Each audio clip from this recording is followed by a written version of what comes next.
Mayong adlaw mga igsoon, aniyan usab kita karon sa tuang inadlaw nga leksyon. Domingo, Setyembre City, ang uluhan sa tong leksyon mga igsoon, pakyas nga kapanguluhan.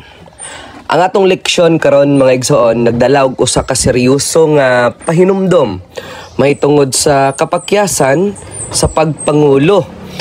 Ang titulo, pakyas nga kapanguluhan, magahatag kanatog hulagway. Unsa ka peligroso di ay mga igsoon, ang diha nga ang usa ka pinili nga pangulo dili mo barug alang sa kamatuoran ug mobiya sa prinsipyo sa Dios. Atong makita mga igsoon nga kini sa kasinatian ni Aaron ug sa katawhan sa Israel. Samtang si Moses mga igsoon nagpuyo sa bukid uban sa Dios sulod sa kapatan kaadlaw o kapatan kagabi, ang mga Israelita sa ubos wala makapailob.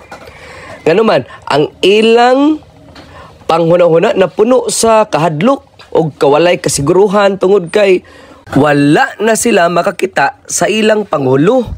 Tungod kay andam sila mosunod sa ilang naandan sa Ehipto nga masimbahon og mga Diyos-Diyos.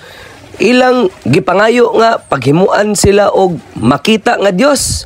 Mao kini ang sayop nga desisyon nga gisugdan sa ilang paglapas sa Dios mga igsoon. O gani ang atong leksyon ay pangutana diri mga igsoon, indot nga pangutana. Ingon diri ha, basaha ang Exodo 32:1 hangtod sa 6 sa unsa nga pamaagi or sa unsa nga paagi na pakyas man sa hilabihan ang pagpangulo ni Aaron. Ang tubag, wala siya mobarog sa kamatuoran mga igsoon. Sa baylo nga mosalikway sa hangyo sa katawhan, misugot siya nga nagpakita sa kahuyang sa pagpangulo. Wala niya gamita ang higayon aron ipahinumdom sa Israel sa Dios nga tinuod. Ang iyang pagkompromiso mao ang hinungdan nga mas lig-on nga napadayon ang sala sa katawhan mga igsoon. Sa pagpadayon sa tong leksyon, ang katawhan andam pagayod nga mohatag sa ilang bulawan aron makahimo og mga Diyos-Diyos. Dili lamang napakya si Aaron nga pugngan sila, apan siya mismo ang nagdasig sa pagbuhat ni ini. Imagine mga igsoon, ang pinakagrabe pa mo ni human paghimo og Diyos-Diyos, ang katawhan miangkon nga mao kini ang Dios nga nagluwas kanila gikan sa Ehipto. Murag lisod ka imaginon mga igsoon ba? Apan mo kini ang nahitabo, kini usa ka dakong insulto sa Dios.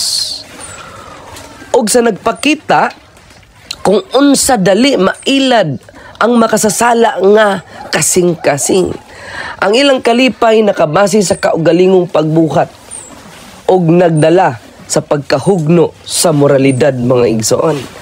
Gani si Ellen G. White nag-ingon nga ang maong krisis nagkinahanglan og pinuno nga lig-on og andam ipataas ang kadungganan sa Dios kaysa personal nga kahimtang. Bisan sa atong panahon karon mga igsoon, naagya po ng inana nga klase nga pinuno or leader.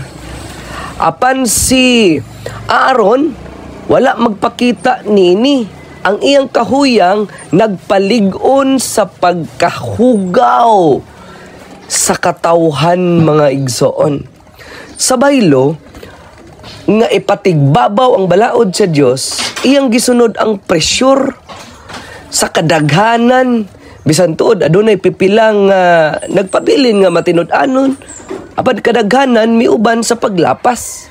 Ang kahadlok ni Aaron sa kaugalingong kasiguruhan nagdala kaniya sa pagkompromiso o sa pagpasagad sa kahimayaan sa Dios mga igsoon.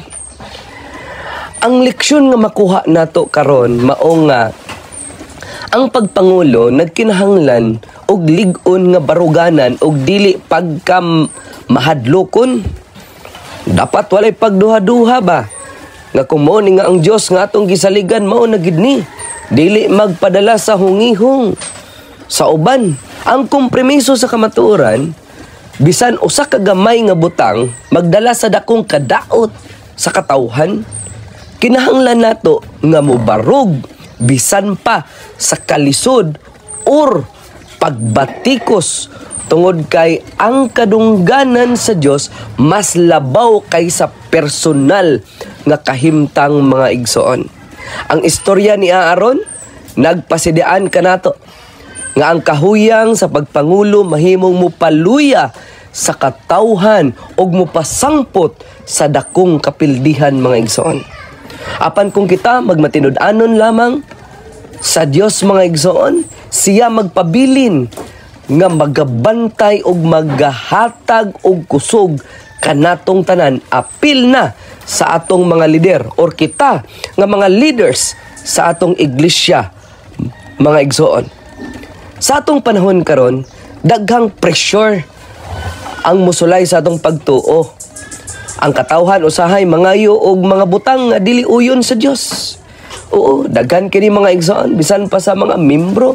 Apan kita gitawag sa pagtindog alang sa kamatuoran. Bisan pa kung kita nag-inusara mao kini ang tinuod nga pagpangulo sa pagkamatinud-anon sa Dios mga igsoon.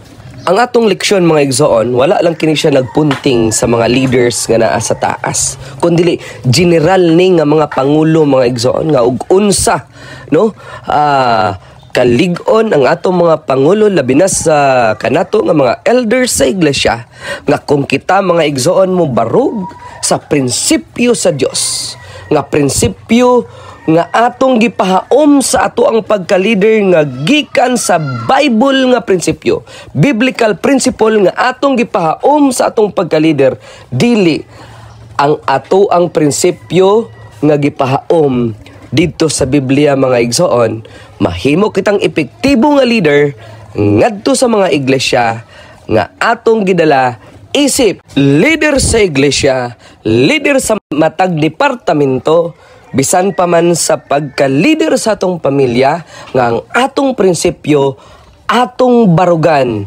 nga kini siya prinsipyo nga kabubuton ni Ginoong Hesukristo mga igsoon. Sa pagtapos sa atong leksyon, mag-ampo ta. Diyos nga labing gamhanan dalaygon ikaw o Diyos sa walay katapusan. Tabangi kami nga magbarog sa kamatuoran bisan pa sa pressure or kalisod. Ayaw kami tuguti o Diyos nga ang among kahuyang mahimong hinungdan sa kapakyasan sa uban. Panalipdi kami o hatagi kami og kusog nga mahimong matinud-anon kanimo hangtod sa katapusan. Kining tanan among ginapangayo in the name of Jesus Christ, our personal Savior. Amen. Mga igsoon, daghang salamat sa iyong pagtanaw, pagpaminaw nining atong programang Inadlaw nga Leksyon. God bless us all.